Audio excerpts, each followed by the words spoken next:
Separation کی آپ کیا بات کریں، پہلے شادی ہو تو پھر سیپریشن یا ڈائیورس کا کانسیپٹ آئے، وہاں تو شادی نہیں ہو رہی، تو وہاں تو بالکل جو ہے وہ فیملی سسٹم تباہ ہو گیا، برباد ہو گیا، اور اس کو وہ لوگ محسوس کر رہے ہیں، ان کے یہاں جو پڑھا لکھا طبقہ ہے۔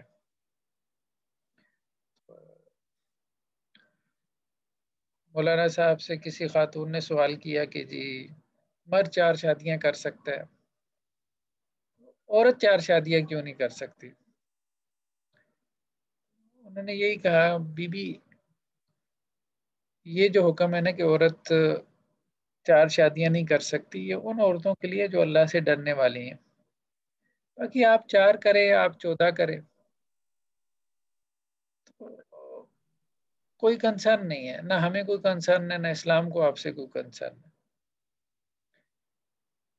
اب آپ کسی کے اوپر کوئی اسلام لاد تو نہیں نہ سکتے، سیدھی سی بات ہے، ایسی بات ہے، کسی کے اوپر اسلام لادا نہیں جا سکتا، صرف بتایا جا سکتا ہے اسلام۔ اللہ تعالیٰ بھی کہتے ہیں بھئی یہ چائس ہے، اما شاکرا و اما کفورا، 2 رستے ہیں، شکر گزاری والا راستہ اختیار کر لو یا نا شکری والا، کسی راستے کے اوپر چلے جاؤ۔ ہوتا یہی ہے کہ فیملی سسٹم میں بھی نا عورتیں جو ہے وہ عام طور پہ مرد کے ریئیکشن میں اس سب کچھ دین کو سمجھنے کی کوشش کرتی ہیں، اور مرد جو ہے وہ عورتوں کے ریئیکشن میں دین کو سمجھنے کی کوشش کرتے ہیں۔ مردوں کو دیکھیں تو ہر وقت حدیثوں کی تلواریں لٹکائی ہوئی ہیں، عورتوں کو دیکھیں تو وہ مطلب اپنا ان کا ایک انداز ہے۔ تو خیر کہنے کا مقصد یہ ہے کہ قرآن مجید سورہ بقرہ میں جب بھی احکامات بیان کرتا ہے، خاص طور پہ جو فیملی سسٹم سے متعلق احکامات ہوتے ہیں، تو قرآن وہاں ایک جملہ بار بار دہراتا ہے، واتقوا اللہ واتقوا اللہ، اللہ سے ڈر جاؤ، اللہ کا خوف پیدا کرو، کیونکہ اللہ کا ڈر اور خوف نہیں ہوگا تو یہ سورہ بقرہ آپ زبانی یاد کر لیں، سورہ بقرہ کے اوپر آپ 30 جلدوں کی تفصیل لکھ لیں، اللہ کا ڈر اور خوف اندر نہیں ہوگا تو دوسرے کے حقوق کیسے پورے کریں گے؟ نہیں پورے کر سکتے نا، اپنی ذمہ داریاں کیسے پوری کریں گے؟ نہیں پورے کر سکتے۔ تو اللہ تعالیٰ یہ جملہ بار بار دہراتے ہیں کہ اصل چیز قانون نہیں ہے، یہاں دنیا کا قانون دیکھ لیں، لوگ توڑتے پھر رہے ہیں، ذرا موقع نہیں ملتا لوگ قانون توڑ دیتے ہیں۔ اب ٹریفک لائٹ پہ چونکہ وارڈن کھڑا ہے تو ٹھیک ہے، نہیں کھڑا تو 100 میں سے کتنے لوگ ہیں جو گزر جاتے ہیں ریڈ لائٹ پہ۔ تو کہنے کا مقصد یہ ہے کہ اللہ کا ڈر، اللہ کا خوف یہ بہت ضروری ہے، بہت ضروری ہے۔ اور بیسیکلی یہ سارے احکامات انہیں عورتوں کے لیے، انہیں مردوں کے لیے جو اللہ سے ڈرنے والے ہیں، جنہیں اللہ سے کوئی تعلق ہے، جنہیں اللہ کے رسول صلی اللہ علیہ وسلم سے تعلق ہے، یعنی ان کے نزدیک یہ چیز اہمیت رکھتی ہے کہ بھائی شریعت کیا کہتی ہے، ان کے نزدیک یہ چیز اہمیت رکھتی ہے، کیونکہ ان کا لائف سٹائل یہی ہے، انہوں نے یہ طے کر لیا ہے کہ ہم نے شریعت کے مطابق زندگی گزارنی ہے، ہم نے آخرت میں کامیابی حاصل کرنی ہے، ہماری زندگی کا مقصد یہی ہے، انہوں نے یہ طے کیا ہوا ہے۔ تو بیسیکلی یہ شریعہ کی ہدایات تو انہیں لوگوں کے لیے جو آئے بس جیسے جانوروں کی طرح پیدا ہوئی ہے، مر گیا ہے، صبح ہوئی شام ہوئی، اس طرح زندگی کی بھی شام ہو گئی، ان کو آپ دیکھیں گے کھیل تماشے میں پڑے ہیں، بس جیسے قرآن کہتا ہے کھیل تماشے میں پڑے ہیں۔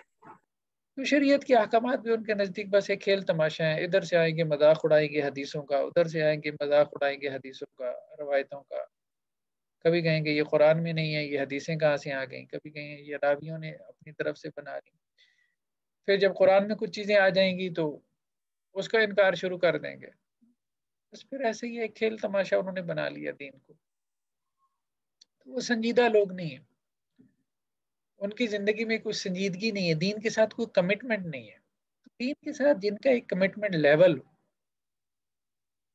جو یہ سمجھتے ہیں کہ یہ زندگی ایک پرپس فل ہے، بامقصد زندگی ہے، میں ایک ٹیسٹ کے لیے، امتحان کے لیے دنیا میں بھیجا گیا ہوں، اللہ تعالیٰ نے مجھے آزمایا ہے کچھ احکامات دے کے جن کو میں نے فلفل کرنا ہے، پورا کرنا ہے، اس کے مطابق زندگی گزارنی ہے تاکہ میں آخرت میں کامیاب ہو جاؤں، چند ایک لوگ ہیں،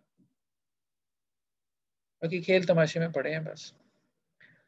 تو خیر بہرحال وہ خطبہ سے ہماری بات اس طرف چلی گئی کہ بہت سارے لوگ ہیں وہ یہ کہتے ہیں کہ جی آپ مولوی صاحب ایسی باتیں کرتے ہیں آج کل کے زمانے میں کہ منگیتر کے ساتھ جو ہے وہ آپ آؤٹنگ پہ نہیں جا سکتے اور یہ اور وہ۔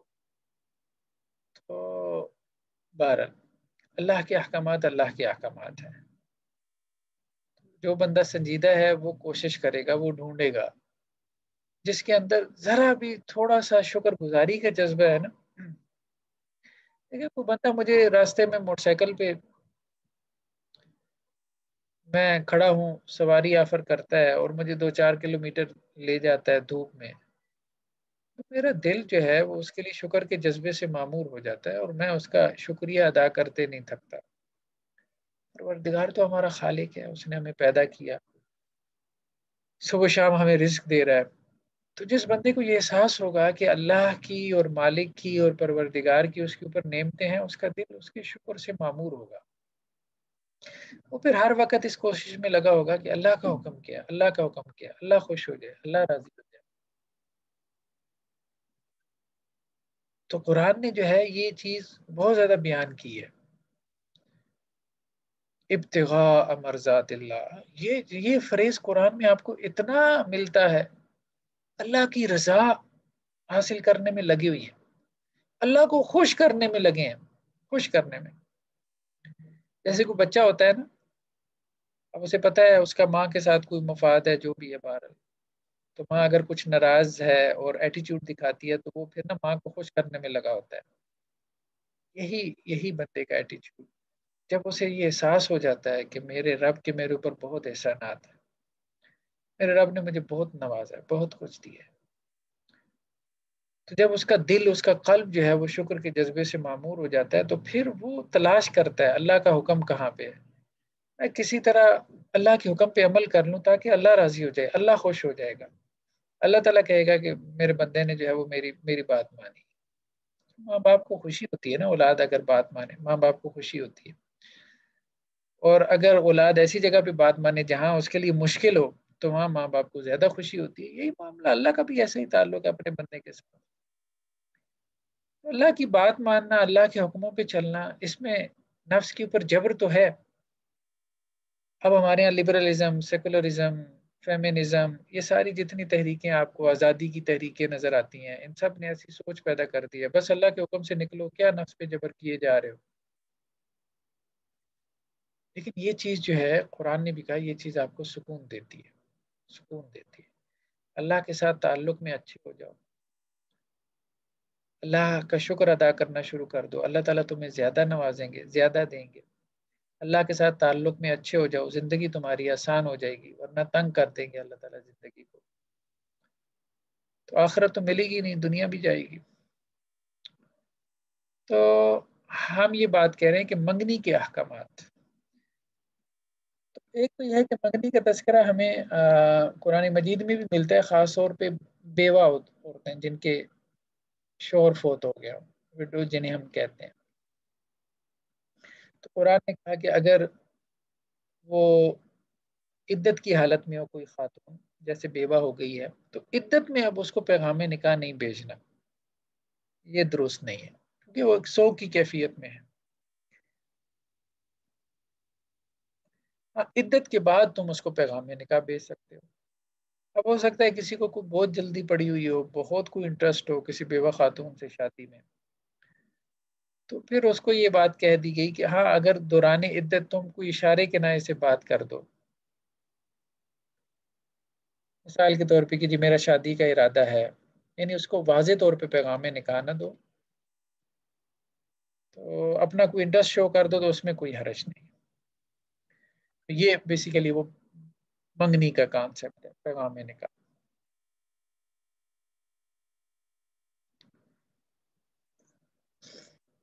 تو حضرت سکینہ بنت حنزلہ کہتی ہیں کہ محمد بن علی جو ہیں،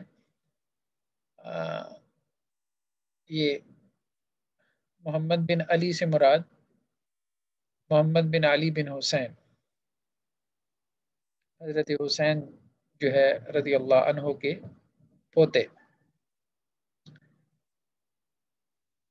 تو سکینہ بنت حنزلہ ان کے شوہر فوت ہو گئے تھے، تو یہ کہتی ہیں میرے پاس آئے حضرت حسین رضی اللہ عنہ کے پوتے، یعنی محمد بن علی، علی زین العابدین کے بیٹے محمد. اور سکینہ کہتی ہیں کہ میری جو ہے وہ عدت ابھی ختم نہیں ہوئی تھی، تو یہ میرے پاس آئے مطلب تعزیت وغیرہ کرنے کے لیے بھی آتے تھے لوگ. تو تعزیت وغیرہ کی ہوگی انہوں نے. پھر اس کے بعد انہوں نے کہا کہ آپ کو پتہ ہے کہ میری اللہ کے رسول صلی اللہ علیہ وسلم سے رشتہ داری ہے، اور آپ کو یہ بھی پتہ ہے کہ میں حضرت علی رضی اللہ عنہ سے جو میرا تعلق ہے، یعنی حضرت حسین کے پوتے تھے، حضرت علی سے جو تعلق ہے وہ بھی آپ کے سامنے ہے. اور پھر یہ کہ اہل عرب میں جو ہمارے خاندان کا مقام اور مرتبہ ہے وہ بھی آپ کے سامنے ہے. تو حضرت سکینہ کہتی ہیں کہ میں نے ان سے کہا کہ اے محمد ابو جعفر، اللہ تعالیٰ آپ کو معاف کرے، آپ ابھی میری عدت ختم نہیں ہوئی اور مجھے پیغام نکاح بھیج رہے ہیں، دے رہے ہیں. تو انہوں نے جواب میں کہا کہ بھائی بی بی، میں نے آپ کو کہاں پیغام نکاح دیا، میں نے صرف آپ کو یہ بات کہی ہے کہ آپ کو یہ پتہ ہے کہ میری اللہ کے رسول صلی اللہ علیہ وسلم سے رشتہ داری ہے اور میری علی بن ابی طالب رضی اللہ عنہ سے رشتہ داری ہے. تو کہنے کا مقصد یہ ہے کہ اتنی بات کرنے کی اللہ تعالیٰ نے اجازت دی ہے. تو خیر بہرحال پیغام نکاح جو ہے کسی بھی عورت کو بھیجا جا سکتا ہے. ظاہری بات ہے جو شادی شدہ عورت ہے اس کو نہیں بھیجا جا سکتا، لیکن اس کے علاوہ جو عورت ہے اس کو پیغام نکاح بھیجا جا سکتا ہے. بس یہ ہے کہ جو عدت میں ہے خاتون، اس کو پیغام نکاح نہ بھیجا جائے عدت کے اندر، لیکن اشارتاً کنایتاً کوئی بات کی جا سکتی ہے. دوسری بات یہ ہے کہ خطبہ علی الخطبہ، یعنی منگنی پر منگنی کرنا. منگنی پر منگنی کرنے سے ہمارے دین نے منع کیا ہے. جس طرح سودے پہ سودا کرنے سے منع کیا گیا ہے، اسی طرح منگنی سے پہ منگنی کرنے سے بھی منع کیا گیا ہے. سودے پہ سودا کرنے سے مراد یہ ہے کہ تمہارا ایک بھائی جو ہے وہ خرید و فروخت کر رہا ہے، اوپر آ کے تم زیادہ قیمت لگا لو، صحیح بات ہے، اس سے ایک نفرت پیدا ہوگی. اسی طرح اگر کسی ایک کی ایک جگہ بات پکی ہو گئی ہے، اب تم وہاں اپنی بات ڈال دو، تو اس سے منع کیا.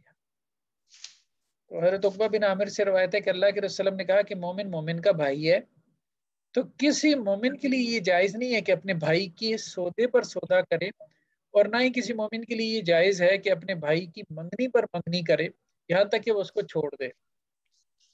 اس کا رشتہ ختم ہو گیا اگر کسی جگہ، تو ٹھیک ہے، تم وہاں پیغام نکاح بھیج دو. اچھا، دو چیزیں ہیں اس میں.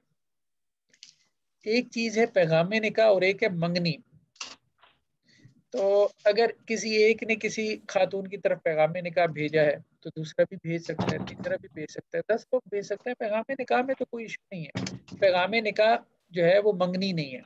منگنی سے مراد یہ ہے کہ ایک بندے نے پیغام نکاح بھیجا، پھر ان کی بات آپس میں پکی ہو گئی، یعنی انہوں نے کمٹمنٹ کر لی کہ ہم نے شادی کرنی ہے، جیسے تاریخ طے ہو جاتی ہے یا کوئی علامتی چیز جیسے انگوٹھی پہنا دی جاتی ہے منگنی کی. اب اس کا مطلب کیا ہے؟ بات پکی ہو گئی ہے. تو جب بات پکی ہو جائے تو یہ وہ منگنی ہے، یہ وہ خطبہ ہے کہ جس کے اوپر منگنی کرنے سے جو ہے وہ منع کیا گیا، اور یہ حرام ہے. مطلب یہ الاؤڈ نہیں ہے، یہ جائز نہیں ہے، کیونکہ اس سے نفرتیں پیدا ہوگی. ہاں، اگر کسی ایک نے کسی جگہ پیغام نکاح بھیجا ہے، کوئی دوسرا بھی بھیج دے، تیسرا بھی بھیج دے، تو صرف پیغام نکاح میں، جیسے لوگ رشتے تلاش کرتے رہتے ہیں، ڈھونڈتے رہتے ہیں، تو اس میں کوئی حرج والی بات نہیں. لیکن اس میں بھی بہرحال ہمیں جو ہے وہ لحاظ کرنا چاہیے، خاص طور پہ یہ جو رشتے دیکھنے اور دکھانے، اس حوالے سے. فیس بک پہ میں ایک خاتون کی ویڈیو دیکھ رہا تھا، خیر اب تو وہ کافی ایجڈ تھیں، شاید ان کی کوئی مطلب پوتے ووتے ہوں گے. لیکن ایک چیز مجھے ان کی جو ہے نا وہ بڑی، بی بی سی نے خیر ایک چھوٹی سی ویڈیو شیئر کی ہوئی تھی. ایک چیز مجھے ان کی بہت زیادہ جو ہے نا وہ دل کو لگی، کہ وہ خاتون یہ کہہ رہی تھی کہ جب میری شادی ہونی تھی تو اب تو خیر ان کے بہرحال پوتے پوتیوں والی وہ تھیں، تو مطلب ظاہری بات ہے شادی وادی تو ہو گئی، لیکن ان کا کہنا یہ تھا کہ کوئی 40 کے قریب جو ہے وہ لوگ مجھے دیکھنے کے لیے آئے، اور لوگ آتے تھے اور کھانا وانا کھا کے چلے جاتے تھے، اور ایک جو فیلنگ ہوتی تھی ریجیکشن کی وہ بہت پین فل ہوتی تھی. خیر اس چیز کا دھیان کرنا چاہیے، خاص طور پہ مردوں کو اس چیز کا دھیان کرنا چاہیے. مطلب لوگ جو ہے وہ لڑکی والوں کے گھر جاتے ہیں، کھا پی کے آ جاتے ہیں، یہ چیز مناسب نہیں ہے نا، مناسب نہیں ہے یہ. اخلاقی گراوٹ کی نشانی ہے۔ عزت کے ساتھ ایک بات تو یہ ہے کہ رشتہ کسی کی طرف بھیجیں، اور تبھی جائیں جب آپ سمجھتے ہوں کسی کی طرف، تبھی جائیں جب آپ سمجھتے ہوں کہ بھئی اب یہاں کوئی میچنگ ہماری ہو سکتی ہے۔ تو خواہ مخواہ ادھر ادھر لوگوں کے گھروں میں جانے کی ضرورت نہیں ہے، ٹھیک ہے؟ شروع میں ٹھیک ہے رشتہ ایک دوسرے سے پوچھ لیا، ایک دوسرے کے ساتھ جو ہے جو وہ چیزیں ہوتی ہیں شیئر کر لیں، پروفائل کہہ لیں یا جو بھی کہہ لیں آپ، وہ شیئر کر لی، کوئی حرج نہیں ہے اس میں، کوئی امیجز کا تبادلہ کر لیا اس میں بھی کوئی حرج نہیں ہے، ٹھیک ہے؟ کیونکہ اگلی بات یہی ہے کہ مخطوبہ کو دیکھنا، یعنی جس کو پیغام نکاح بھیجا ہو اس کو دیکھنا۔ تو حدیث میں جو ہے وہ اس کی تاکید آئی ہے۔ دیکھیے مرد تو پردہ نہیں کرتے، عورتیں تو مردوں کو دیکھ لیتی ہیں، لیکن بہرحال شریف جو خاندان کی عورتیں ہوتی ہیں ان کو مرد بھی نہیں جو ہے وہ دکھایا جاتا، لیکن بہرحال عورتوں کے لیے آسان ہے مردوں کو دیکھنا، اور نہیں تو تصویر منگوا لی۔ لیکن جو عورتیں پردے میں ہوتی ہیں، نقاب وغیرہ کرتی ہیں، تو اب ان کو جو ہے وہ دیکھنا مرد کے لیے مشکل ہوتا ہے، تو ایسے میں تصویر دیکھی جا سکتی ہے، کوئی پاسپورٹ سائز جیسے کوئی تصویر لے لی۔ اور گھر کے جو مطلب لڑکی کے گھر والوں کی بات کر رہا ہوں، جو ان کے سرپرست ہیں، ولی ہیں، جب وہ تصویر وغیرہ بھی دکھائیں اگر کسی کا پیغام نکاح ہے تو لڑکی کو نہ بتائیں، کیونکہ یہ بات اہم ہے کہ جب رشتے آتے ہیں اور لڑکی کو بتایا جاتا ہے کہ ریجیکٹ کر کے چلے گئے ہیں، تو ریجیکشن کی فیلنگ مرد کو اتنی نہیں ہوتی ہے، ایک تو خیر اس کی نیچر ہی ایسی ہے، مطلب، اور دوسرا یہ کہ عورت اس معاملے میں زیادہ حساس ہوتی ہے، یہ بات ماننی پڑے گی۔ تو اس میں لڑکی کے گھر والوں کو بھی تھوڑا حکمت سے چلنا چاہیے، اور جو لوگ پیغام نکاح بھیجنے والے ہیں ان کو بھی مطلب حکمت کا اور اس چیز کا جو ہے وہ خیال اور دھیان رکھنا چاہیے کہ غیر محسوس انداز میں اگر رشتے سے پیچھے بھی ہٹنا ہے تو غیر محسوس انداز میں، بغیر کوئی برائی کیے، بغیر کوئی بات بیان کیے، اور کوئی ایسی وجہ جو اگلے کو محسوس بھی نہ ہو، اور اس میں بھی بہتر ہے کہ کسی کے گھر جا کے جو ہے نا وہ پھر انکار کرنا مناسب نہیں ہوتا، جو انکار کرنا پہلی انسان شروع کے مراحل میں ہی کرتے۔ تو حضرت جابر بن عبداللہ سے روایت ہے کہ اللہ کے رسول نے کہا کہ جب تم کسی عورت کو پیغام نکاح بھیجو تو اگر اس کو دیکھ سکتے ہو تو اس کو دیکھ لو۔ تو حضرت جابر کہتے ہیں کہ میں نے بنو سلمہ کی ایک عورت کو پیغام نکاح بھیجا، تو میں ان کو جو ہے وہ میں نے مطلب ان کے لیے چھپ کے ان کو دیکھنے کی کوشش کی۔ تو خیر بار ہے۔ حضرت مغیرہ بن شعبہ سے روایت ہے کہ انہوں نے ایک خاتون کو پیغام نکاح بھیجا، تو اللہ کے رسول نے کہا کہ کیا آپ نے دیکھا اس خاتون کو؟ تو حضرت مغیرہ نے کہا اللہ کے رسول میں نے نہیں دیکھا۔ تو اللہ کے رسول نے کہا بھائی دیکھ لو، اس سے جو ہے وہ محبت بڑھے گی۔ اسی طرح حضرت ابو ہریرہ سے روایت ہے کہ اللہ کے رسول حضرت ابو ہریرہ سے روایت ہے کہ ایک آدمی نے انصار کی ایک خاتون کو جو ہے وہ پیغام نکاح بھیجا، تو اللہ کے وسلم نے کہا کہ بھائی آپ نے اس خاتون کو، انصاری خاتون کو دیکھا؟ اس نے کہا نہیں۔ اللہ کے رسول نے کہا بھائی دیکھ لو، کیونکہ انصار کی جو آنکھیں ہیں نا ان میں مطلب جیسے کوئی بیماری ہے ان کو آنکھوں کی، یا کچھ ایشو ہے، تو بہتر ہے تم دیکھ لو، بعد میں یہ نہ ہو کہ تم اس چیز کو محسوس کر۔ دیکھیں ہر علاقے کی آب و ہوا ہوتی ہے، یہ لوگ مہاجرین مکہ سے آئے تھے، مدینہ کی اپنی آب و ہوا تھی، مکہ کی اپنی آب و ہوا تھی، پھر قبیلہ ہوتا ہے، خاندان ہے، پھر خاندانوں کے اپنے جو ہے وہ اٹھنے بیٹھنے کے انداز، لائف سٹائل ہے۔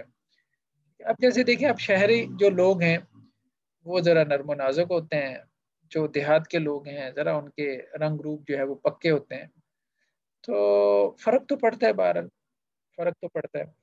تو اس لیے دیکھ لینا چاہیے، دیکھ لینا چاہیے، تاکہ بعد میں یہ نہ ہو کہ انسان جو ہے نا وہ نوبت سیپریشن تک پہنچ جائے کہ میں نے تو خاتون کو دیکھا ہی نہیں، میں سمجھ رہا تھا وہ 25 سال کی ہے، وہ تو 40 سال کی نکلی۔ مطلب یہ سب چیزیں ہمارے ہاں ارد گرد میں جو ہے نا یہ چیزیں ہمیں واقعات نظر آتے رہتے ہیں۔ تو عورت کو بھی چاہیے کہ وہ مرد کو دیکھ لے، اور اس میں بھی کوئی حرج نہیں ہے کہ اگر شادی سے پہلے لڑکا اور لڑکی آپس میں بیٹھ کے کوئی میٹنگ کر لیں، لیکن خلوت میں نہیں، تنہائی میں نہیں، جیسے لڑکی کے گھر میں ڈرائنگ روم میں بیٹھ گئے، تو اس میں کوئی حرج نہیں ہے، اس میں کوئی حرج نہیں، لاؤنج میں بیٹھ گئے کوئی حرج نہیں ہے، ایک آدھ گھنٹے کے لیے آپس میں وہ ڈسکس کر لیں کہ ذہنی مناسبت رہے گی نہیں رہے گی، فیوچر پلانس ان کے کیا ہیں. تو یہ بات. تو نکاح میں جو ہے وہ دیکھنا، سوری، منگنی جو ہے اس کے لیے دیکھنا یا نکاح سے پہلے دیکھنا، اور اس کے لیے بات چیت کرنا آپس میں، لیکن کسی پبلک پلیس پہ، یعنی خاص طور پہ جہاں گھر والے موجود ہوں لڑکی کے. جیسے ہم نے کہا لڑکی کے گھر میں کہیں لاؤنج میں بیٹھ جائیں اور ڈرائنگ روم میں بیٹھ جائیں، تو اس میں کوئی حرج نہیں ہے، بلکہ وہ مفید ہے. خاص طور پہ پڑھے لکھے لوگوں کے لیے وہ مفید ہے، بہتر رہتا ہے. ہاں، منگنی کے علاوہ جو ہے وہ بعض اوقات یہ ہے کہ نکاح کر لیا جاتا ہے اور رخصتی بعد میں ہوتی ہے، تو اس میں بھی کوئی حرج نہیں ہے. اور دیکھیں، نکاح تو خیر ایک میرج کانٹریکٹ ہے، اس کے بعد وہ میاں بیوی بن جاتے ہیں بھلے ان کی رخصتی نہ ہوئی ہو. یہ نکاح بعض اوقات رخصتی سے 1 سال 2 سال پہلے، مطلب 2 2 سال تک رہتا ہے. اور کے پی کے وغیرہ میں چلے جائیں تو وہاں بچپن میں نکاح کر دیتے ہیں. خیر اس کے فوائد بھی ہیں اور اس کے نقصانات بھی ہیں. اس کے نقصانات زیادہ عورتوں کے لیے ہیں، عورتوں کے لیے. کیونکہ ہوتا یہ ہے، اب میرے پاس جو ایسے کیسز آتے ہیں اس میں ہوتا یہ ہے کہ جب نکاح ہو جائے اور رخصتی نہیں ہوئی، اب اس میں مرد جو ہے یا جو لڑکا ہے اس کی خواہش یہ ہوتی ہے کہ وہ اپنی بیوی کے ساتھ، اپنی منکوہا کے ساتھ تعلق قائم کرے.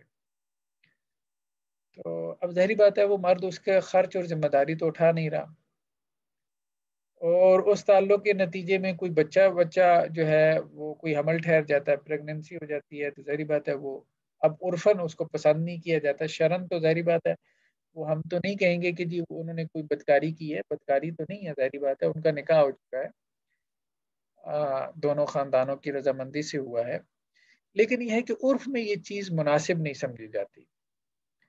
اب اس میں ہوتا یہ ہے، یعنی عام طور پہ میرے پاس جو کیسز آئے ہیں تو اس میں یہ ہوتا ہے کہ وہ نکاح سے پہلی جو ہے وہ لڑکا بہت سے مطالبات شروع کر دیتا ہے، وہ اس کو بیوی کی طرح ڈیل کرنا شروع کر دیتا ہے. حالانکہ وہ یہ نہیں سمجھتا کہ بھائی میں اس سے اس وقت مطالبہ کر سکتا ہوں جب میں اس کا خرچ اٹھا رہا ہوں، نان نفقہ اٹھا رہا ہوں، جب میں اس کی ذمہ داری اٹھا رہا ہوں. الخراج بالزمان، مطلب ذمہ داری تو آپ اس کی ککھ نہ اٹھا رہے ہو اور آپ اس کو کہہ رہے ہو کہ تو فلانی سے بھی پردہ کر، تو فلاں جگہ کیوں جا رہی ہے. اتنی باتیں تو بیوی کو کہنا مشکل ہو جاتی ہیں جو وہ اس کو رخصتی سے پہلے جو ہے وہ اس سے ڈیمانڈز کر رہا ہوتا ہے. اس سے کیا ہوتا ہے وہ رشتے ٹوٹ جاتے ہیں، رخصتی سے پہلے ہی ٹوٹ جاتے ہیں.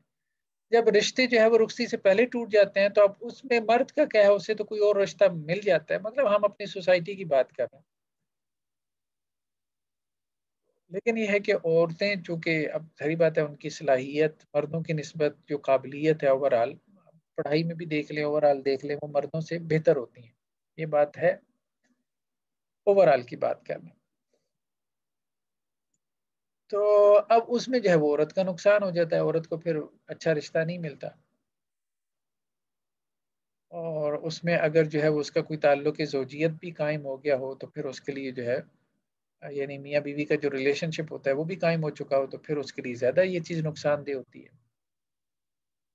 تو کہ اس کی رخصتی ہوئی نہیں ہے اور وہ اس سے پہلی جو ہے وہ ایک داغ لے کے بیٹھ گئی ہے، کیونکہ آگے جہاں پہ بھی شادی کرے گی یہ چیز اس میں اس کے لیے رکاوٹ بنے گی.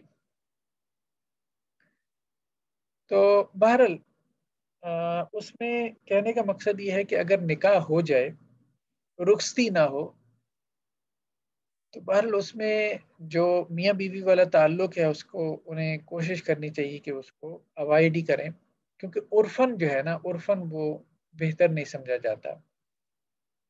کیونکہ اس میں عورت کے لیے نقصان ہے، عورت کے لیے نقصان ہے، اور مرد ذمہ داری کوئی نہیں اٹھا رہا ہوتا. اور جب وہ ایک دوسرے کے اتنے قریب آ جاتے ہیں، جب اتنے قریب آ جاتے ہیں ایک دوسرے کے، تو پھر ان کی ڈیمانڈز، ایکسپیکٹیشن، توقعات، وہ ساری جو ہے وہ ایک دوسرے سے کرنا شروع کر دیتے ہیں. جب آپ عورت کو گھر میں لے آتے ہیں نا، آپ اس کا کچھ کر رہے ہوتے ہیں، کچھ کما کے لا رہے ہیں، اس پہ خرچ کر رہے ہیں، کچھ گھر کی ذمہ داری اٹھا رہے ہیں، لیکن پھر اس کے اندر ٹالنا ہے، سوچنا ہوگا کہ یہ میرے لیے کچھ کر رہا ہے تو مجھے اس کے لیے کچھ کرنا چاہیے. جب وہ عورت اپنے باپ کے گھر بیٹھی ہے، سب کچھ اپنے باپ سے لے رہی ہے، تو وہ آپ کی کیوں بات مانے گی؟ پھر کلیشز بڑھیں گے اور وہ رخصتی سے پہلی جو ہے وہ سیپریشن کی نوبت آ جائے گی۔ خیر بہرحال مطلب اسلامically تو یہ جائز ہے، اس میں کوئی حرج نہیں ہے، ٹھیک ہے، نکاح بھی جائز ہے، اور رخصتی سے پہلے جو ہے اگر کوئی تعلق بھی قائم ہو جاتا ہے تو وہ بھی جائز ہے۔ ہم اسلامically کی بات نہیں کر رہے، ہم یہ کہہ رہے ہیں کہ اس کے معاشرتی، اس کے جو سوشل، اس کا جو امپیکٹ ہے، جو اس کے افیکٹس ہیں، وہ جب نکلتے ہیں تو اس میں عورت کا نقصان زیادہ ہوتا ہے، یعنی اس کے جو سماجی یا معاشرتی اثرات آپ کہہ لیں۔ تو اس لیے اس معاملے میں جو ہے وہ دونوں طرف سے جو ہے وہ سمجھداری سے چلنے کی ضرورت ہے۔ نیکسٹ یہ ہے کہ کیا کوئی منگنی کو توڑ سکتا ہے؟ صحیح بات ہے، منگنی کیوں نہیں توڑی جا سکتی؟ نکاح توڑا جا سکتا ہے تو منگنی بھی توڑی جا سکتی ہے۔ مطلب میرج کانٹیکٹ ہو گیا، آپ اس کو توڑ سکتے ہیں خلا کے ذریعے سے، ڈائیورس کے ذریعے سے، طلاق کے ذریعے سے۔ تو منگنی تو خیر کوئی کانٹیکٹ ہے ہی نہیں، منگنی بھی توڑی جا سکتی ہے، تو اس میں کوئی ایشو نہیں ہے۔ لیکن یہ ہے کہ منگنی کے موقع پہ یا شادی کے موقع پہ جو تحائف، جو گفٹس وغیرہ مرد نے عورت کو دیے ہوں تو وہ پھر اس کو واپس نہیں لینے چاہیے، ٹھیک ہے؟ کیونکہ اللہ کے رسول صلی اللہ علیہ وسلم کی ایک روایت ہے، آپ وسلم نے کہا کہ کسی مرد کے لیے یہ جائز نہیں ہے کہ وہ کوئی گفٹ کرے، کوئی ہبہ کرے اور پھر جو ہے نا وہ اس کو واپس لے لے۔ ہاں، ایک صورت ہے کہ اگر والد جو ہے وہ اپنی اولاد کو کوئی چیز ہبہ کرے اور واپس لے لے تو والد کے لیے ٹھیک ہے، اس کے لیے جواز ہے، باقی نہیں کرنا چاہیے۔ اور ایک اور روایت میں ہے کہ وہ شخص جو کوئی چیز گفٹ کرتا ہے اور پھر اس گفٹ کو واپس، کہ میرا گفٹ واپس کرو، جیسے بچوں میں ہوتا ہے نا، میں نے تجھے یہ دیا تھا واپس کر، جب لڑائی جھگڑا ہو جاتا ہے، تو وہ ایسی ہے جیسے وہ اپنی کہہ جو ہے وہ کر کے وومٹ کر کے اس کو چاٹ رہا ہوں۔ تو بہت سخت وعید ہے اس بارے میں، انسان کو بڑا ہونا چاہیے، خاص طور پہ مرد جو ہے نا، مرد کے اندر اچھے مرد کی کیا خصوصیات ہیں؟ اچھے مرد کی خصوصیات یہ ہے کہ وہ شجاع ہو، بہادر ہو، اور سخی ہو، سخاوت ہو اس کے اندر، اور فیاض ہو، خاص طور پہ مہمان نواز ہو۔ مطلب یہ خصوصیات ہمیشہ سے چلی آ رہی ہے مردوں کے اندر، مردانگی کی علامات شمار ہوتی ہیں۔ تو مرد کو تو ایسا ہی ہونا چاہیے، دے کے بھول جانے والا، نظر انداز کرنے والا، وجہ اس کے کہ دے کے جو ہے وہ جتلاتا رہے۔ یہ معاملہ جو ہے نا وہ مرد کے مزاج کے خلاف ہے۔ مطلب مرد کو اس فطرت پہ پیدا نہیں کیا گیا کہ وہ دے کے جتلائے۔ اب اس کے باوجود اگر وہ ایسا کرے تو وہ بیسیکلی اپنی فطرت سے لڑتے ہوئے یہ کام کر رہا ہے، فطرت سے لڑتے ہوئے یہ کام کر رہا ہے۔ اللہ نے مرد کا دل بڑا رکھا ہے کیونکہ اس نے گھر کے اوپر خرچ کرنا تھا نا، اللہ نے اسے گھر کا ذمہ دار بنانا تھا، تو اللہ تعالیٰ نے اسے پیدا ہی ایسے کیا ہے کہ وہ خرچ کر کے خوش ہو، وہ خرچ کر کے گنے نا، وہ خرچ کر کے جو ہے وہ اس کا مطلب احسان نہ جتلائے۔ جیسے عام طور پہ عورتوں کو ہوتا ہے کہ جی ہمارے شوہر حضرات ہمیں پیسہ دیتے ہیں لیکن ساتھ میں جتلاتے بہت ہیں، اتنا دیا، یہ کیا، وہ کیا، فلاں کیا۔ یہی جو ہے وہ مردوں کو بھی یہی مسئلہ ہوتا ہے کہ جی عورتیں جو ہے وہ اگر ان سے کوئی وقت مانگ لیں، کوئی تعلق مانگ لیں تو وہ جتلاتی بہت ہیں۔ خیر دونوں طرف سے یہ معاملہ جتلانے کا ہوتا ہے، جتلانا دونوں طرف سے نہیں ہونا چاہیے۔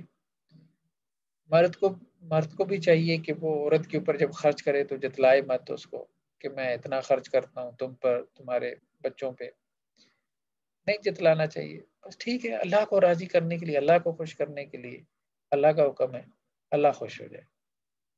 تو باقی اس کے بدلے میں میرے بیوی بچے اگر میرے احسان مند ہو جائیں تو بہت اچھی بات ہے، نہ ہو بس اللہ تعالیٰ راضی ہو جائے۔ اللہ کا یہ حکم ہے، میرے لیے یہ ایک امتحان ہے کہ اگر اس کے باوجود وہ میری ناشکری کرتے ہیں، اس کا احساس نہیں کرتے، یہی معاملہ جو ہے وہ عورت کے لیے ہونا چاہیے کہ عورت بھی جب اپنے شوہر کو تعلق دے تو وہ اس کو جتلائے نا، تو اس کے لیے اس کو جو ہے وہ لان تان نہ کرے۔ تو دونوں طرف سے یہ معاملہ ہے۔ کتنا ٹائم ہو گیا جی ہمارا؟ چلو خیر بہرحال منگنی کے احکامات اور کچھ ہم نے جو ہے وہ رخصتی سے پہلے نکاح کے احکامات کو دیکھا ہے. تو نیکسٹ کیا ہے؟ نکاح. خود نکاح کیا چیز ہے؟ نکاح بیسیکلی کانٹریکٹ ہے، اس لیے اس کو کہتے ہیں عقد زواج. عقد، عقد عربی میں کانٹریکٹ کو کہتے ہیں. اس کانٹریکٹ میں دو لفظ بولے جاتے ہیں، ایجاب و قبول. یہ لفظ بہت عام ہے، سب کی زبان پہ ہیں، سب کو پتہ ہے، سب نے یہ سنے ہوں گے. ایجاب و قبول کا نام ہے. لیکن اس کا معنی کیا ہے؟ قبول کا معنی تو خیر سمجھ میں آتا ہے لوگوں کو، قبول کرنا. ایجاب کا کیا مطلب ہے؟ یہ عام طور پہ لوگوں کو نہیں پتا ہوتا. ایجاب کا مطلب ہے واجب کرنا. ایجاب کا مطلب ہے واجب کرنا. تو ایجاب کون کرتا ہے؟ ایجاب جو ہے وہ لڑکی کا سرپرست کرتا ہے. لڑکی کا سرپرست، لڑکی کا گارڈین، ولی جسے ہم کہتے ہیں، ولی. تو لڑکی کا ولی واجب کرتا ہے. کیا واجب کرتا ہے؟ لڑکی کا ولی جو ہے وہ ذمہ داری واجب کرتا ہے، رسپانسبلٹی.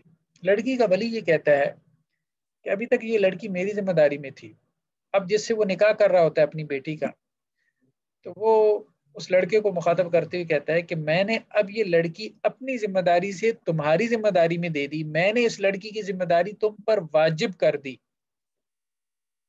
ٹھیک ہے، اب یہ واجب کر رہا ہے، فرض کر رہا ہے اس لڑکی کی ذمہ داری، یعنی اس لڑکی کا نان نفقہ، اس کی ذمہ داری، اس کی سیکیورٹی. کیا تم اس فرض کو قبول کرتے ہو؟ تو وہ لڑکا کہتا ہے میں قبول کرتا ہوں. یہ ہے بیسیکلی ایجاب و قبول. کہ لڑکی جو ہے وہ اسلامکلی ہمیشہ ڈیپینڈنٹ ہوتی ہے. شادی سے پہلے وہ باپ کے ڈیپینڈنٹ ہے، باپ کی ذمہ داری میں، اس کے حصے میں ہے. شادی کے بعد وہ شوہر کی ذمہ داری میں ہے، اس کے حصے میں ہے. تو یہ بیسیکلی ٹرانسفر آف ریسپانسبلٹی ہے. میرج کانٹریکٹ میں کیا ہوتا ہے؟ ٹرانسفر آف ریسپانسبلٹی ہے کہ وہ ایک مرد سے دوسرے مرد کو ریسپانسبلٹی ٹرانسفر ہو رہی ہوتی ہے، اس خاتون کی باپ سے ہونے والے شوہر کو ٹرانسفر ہو رہی ہوتی ہے. مرد یہ سمجھتا ہے ہمارے عام طور پہ کہ میں نے لڑکی قبول کی. لڑکی تو خیر اس نے قبول کی ہوتی ہے، لڑکی تو اسے ملنی ہے. بیسیکلی اس نے ذمہ داری قبول کی ہے، اس کو یہ بات سمجھنی چاہیے. تو جب اسے ایجاب و قبول کا مطلب سمجھ میں آئے گا اور اسے پتہ چلے گا کہ بھائی لڑکی کی ذمہ داری میرے اوپر ڈالی جا رہی ہے کہ اس کا نان نفقہ، اس کا خرچ، اس کے اخراجات، اس کی بیماری میں اس کی دیکھ بھال، ٹھیک ہے، اس کے اچھے برے کا، اس کی تعلیم و تربیت کا دھیان، ٹھیک ہے، اس کے آرام اور آسائش کی ذمہ داری، ٹھیک ہے، یہ سب چیزیں، اس کی حفاظت، اس کی سیکیورٹی، ٹھیک ہے، اس کی رہائش، اس کا نان نفقہ، مطلب سب سب سب ذمہ داریاں جو کہ باپ اٹھا رہا ہوتا ہے. تو وہ باپ کہتا ہے کہ یہ ساری ذمہ داریاں میں نے تیرے اوپر ڈال دی. ہونے والے شوہر سے کہتا ہے صرف ڈالی نہیں ہے، تیرے اوپر واجب کی ہیں، لازم کی ہیں، فرض کی ہیں. کیا تو نے قبول کی؟ تو وہ کہتا ہے میں نے قبول کی. بیسیکلی یہ ذمہ داری ٹرانسفر ہوتی ہے. تو اگر شوہر کو یہ احساس دلایا جائے نکاح کے موقع پہ کہ یہ ذمہ داری، تو وہ پہلے دن سے پھر ذمہ دار بن کے چلیں. جب ذمہ دار بن کے چلیں گے تو ان کی بیویوں کے جو دل ہوں گے وہ بھی ٹھنڈے رہیں گے. لیکن اس میں ذمہ داری کا جو کانسیپٹ ہے نا، اس میں ٹھیک ہے، مطلب عورتیں بعض اوقات مبالغہ کر جاتی ہیں. ٹھیک ہے، ایک شوہر جو ہے وہ مجموعی طور پہ ذمہ داری اٹھا رہا ہے یا کسی بھی طریقے سے. اب ایک خاتون کا کیس میرے پاس آیا، اس کا شوہر جو ہے نا وہ ذمہ داری نہیں اٹھا رہا. میں نے کہا گھر کے کام، ہاں گھر کے کام سارے ہو رہے ہیں، لیکن کون کر رہا ہے؟ میرے سسر صاحب کر رہے ہیں. میں نے کہا بھائی اس کی سیٹنگ ہے اپنے والد کے ساتھ. اب اس کی اپنے والد کے ساتھ آپ کے شوہر کی سیٹنگ ہے تو آپ کے کام ہو رہے ہیں نا، کچھ کسر تو نہیں آپ کو لگ رہی. وہ تو سارے ہو رہے ہیں، لیکن میرا شوہر کیوں نہیں کر رہا؟ مطلب اتنا نہیں کرنا چاہیے، اتنا نہیں کرنا چاہیے. اب شوہر جو ہے وہ گھر کے کام کروا دیتا ہے، کوئی بھی کام ہے، مینٹیننس کا ہے، کچھ بھی ہے. اب وہ اپنے نوکر کو، ملازم کو کہہ دیتا ہے، مطلب کسی اور ذریعے سے کروا لیتا ہے، ٹھیک ہے، اپنے والد کو کہہ دیتا ہے، کوئی کس طرح سے اس کا اپنا ایک نظام ہے، چل رہا ہے، ٹھیک ہے، اپنے اوقات کار میں اس نے ایڈجسٹمنٹ کی ہوئی ہے. بیوی کو صرف اس سے کنسرن ہونا چاہیے بس کام ہو رہے ہیں.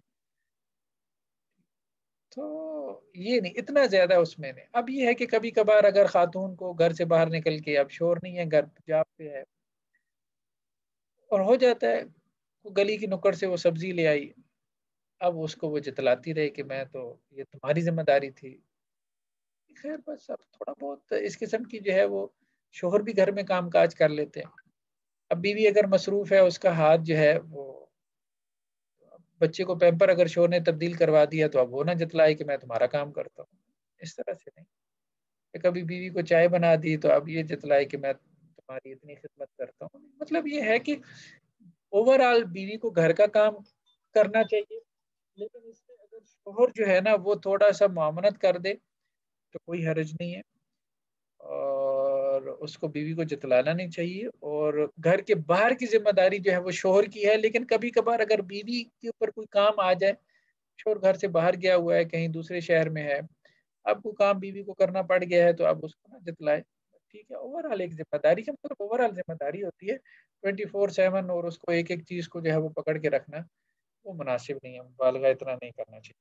چلیں جی، آج کے لیے اتنا کافی ہے، پھر انشاءاللہ ہم اس کو نیکسٹ ٹائم دیکھتے ہیں. کوشچن ہو تو آپ کا.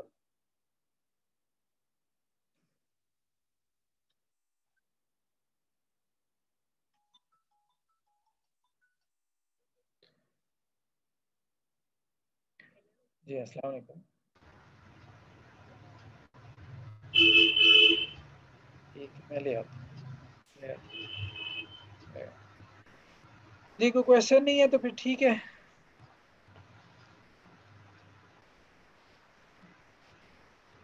السلام علیکم. وعلیکم السلام. حافظ صاحب آپ ٹھیک ہے؟ اللہ کا شکر الحمدللہ خیریت سے. یہ سوال میرا یہ تھا، آپ نے ابھی بولا کہ اگر گفٹ دیے ہوئے ہیں تو وہ واپس نہیں لینے چاہیے جی جی اگر منگنی ٹوٹ جاتی ہے اس سلسلے میں. جی. اگر مسئلہ ایسا ہوتا ہے کہ لڑکی چاہتی ہے کہ یہ منگنی ٹوٹ جائے، لڑکا نہیں چاہتا ہے، تو اس صورت میں کیا انہیں یہ نہیں چاہیے کہ وہ واپس کرے؟ لڑکا چاہتا ہے کہ شادی ہو جائے منگنی کے بعد، لیکن وہ وہاں سے توڑنے پہ آمادہ ہے کہ توڑنا ہے، اور اوپر سے اچھا خاصا وہ گفٹ بھی لے لیا ہے. دیکھیں اب آپ صبر کریں. دیکھیں ان کو چاہیے، وہ بات آپ کی مجھے سمجھ میں آ رہی ہے. آپ کی بات نقطہ آپ کا اچھا ہے کہ اگر لڑکی والے منگنی توڑے ہیں تو ان کو اخلاقاً ان کو چاہیے کہ وہ گفٹ واپس کر دیں. لیکن قانونی طور پہ ہم یہی کہیں گے کہ اس کو نہیں مانگنا چاہیے. قانونی طور پہ مرد کو نہیں مانگنا چاہیے. اللہ نے مرد کو بڑا بنایا ہے، اس کو حوصلہ کرنا چاہیے. بس یوں سمجھے نقصان ہو گیا اور نہ سے یہ صدقہ نکل گیا. ٹھیک ہے. جی السلام علیکم. وعلیکم السلام ورحمۃ اللہ. کیسے مزاج سر، خیریت ہے؟ جی اللہ کا شکر الحمدللہ خیریت سے. اچھا، یہ ایک رجحان جو ہے وہ تو آپ نے ڈسکس کیا ہے کہ والدین کی موجودگی اور دیگر معاملات جو کہ پہلے سے معروف ہیں. آج کے دور میں یہ مرد اور خواتین خود بخود منگنیاں اکیلے میں کر لیتے ہیں، اور وہ سمجھتے ہیں کہ یہ اسی معیار کی ہیں جس طرح سے پہلے سے چلا آ رہا ہے. اس کے بارے میں کوئی ارشاد فرمائیں گے؟ دیکھیں اس میں شریعت نے یہ بات تو کہی ہے نا کہ آگے چل کے ہمارا انشاءاللہ شاید نیکسٹ لیکچر میں یہ چیز آئے گی، زیر بحث آئے گی کہ نکاح کے جو ارکان ہیں، جو پلرز ہیں نا، یعنی جن کے بغیر جی نکاح نہیں ہوتا، تو اس میں ایک چیز یہ بھی ہے کہ لڑکی کے لیے ولی کا ہونا ضروری ہے، لازم ہے. یعنی لڑکی کی طرف سے لڑکا جو ہے نا، بہرحال اس کی طرف سے اگر اس کے اولیاء نہیں ہیں، اس کے والدین کا ہونا ایک اخلاقی تقاضا تو ہے، جی. لیکن قانونی تقاضا نہیں ہے. قانونی تقاضا نہیں. تو اس میں پھر یہ ایک چیز سامنے آئے گی کہ مختلف فقہ کے اندر جو سہولتیں موجود ہیں اس کے استعمال کی کیا حدود ہیں، کیونکہ بعض فقہی مسالک کے اندر ولی کی وہ اہمیت نہیں ہے جو دیگر لوگ اس کو سمجھتے ہیں. تو اس میں آپ توافق کیسے کریں گے، اس میں ڈفرینشیٹ کیسے کریں گے، اس میں کوئی ایسا حل کیسے دیں گے جو کہ آج کے ماڈرن دور کے اندر ہمارے لیے جو ہے وہ قابل عمل ہو؟ تو اس پر بھی اگر آئندہ کوئی بات ہو جائے تو زیادہ مناسب رہے گا. جی جی ضرور انشاءاللہ. اس میں دو قسم کے حل موجود ہیں، مختصراً تو یہی عرض ہے. جی ایک بات تو یہ ہے کہ میجورٹی جو فقہا کی ہے، مالکی، شافعی اور حنبلی تینوں جو ہیں، وہ یہ کہتے ہیں ولی کا ہونا ضروری ہے. حنفی اسکول آف تھاٹ میں ڈبیٹ ہے. تو اب حنفی اسکول آف تھاٹ میں خود فکس جو ہے وہ ایک پھر پیدا ہوا نا اس میں ایک فکشن آپ کہہ لیں. اور آج کل مفتہ بھی قول وہی ہے. مفتہ بھی قول کہتے ہیں جس کے مطابق فتویٰ ہے. وہ یہ ہے کہ مطلب انہوں نے اس کو کچھ ریگولرائز کر لیا نا کسی حد تک اس فتویٰ کے ذریعے سے. انہوں نے کہا کہ لڑکی اپنے کف میں یعنی برابر میں اگر نکاح کرے, برابر سے مراد وہ پھر وہ کہتے ہیں دین میں برابری ہو, ایجوکیشن میں برابری ہو, برادری میں برابری ہو. تو اگر اس نے اپنی برابری میں کر لیا تو پھر نکاح ہو جائے گا. اگر وہ اس کے دینی اعتبار سے برابر نہیں ہے, ایجوکیشن سے برابر نہیں ہے, برادری کی خاندانی اعتبار سے برابر نہیں ہے, تو حسب نسب جسے کہتے ہیں, تو وہ پھر وہ کہتے ہیں وہ نکاح نہیں ہوتا. تو ان کے یہاں فتویٰ یہی ہے. ایک تو یہ اب قانونی طور پہ اس پہ جو ہو رہا ہے وہ یہ ہو رہا ہے کہ پہلے تو یہ فوجداری قانون کے تحت آتا تھا, اب اس کو کوشش کیا جا رہا ہے کہ یہ سول کے تحت آ جائے. دیوانی جو قانون ہے, دیوانی قانون میں ہونے کی وجہ سے وہ پھر پیرنٹس کو جو ہے یہ مل جائے گا کہ وہ مطلب اس پہ وہ آگے اس کو کیس میں لے کے چل سکتے ہیں, مطلب وہ ایک فریق بن جاتے ہیں اس میں. ٹھیک, جزاک اللہ خیر, بہت شکریہ. ٹھیک ہے جی, پھر انشاءاللہ نیکسٹ ٹائم ملتے ہیں انشاءاللہ. شکریہ. السلام علیکم ورحمۃ اللہ.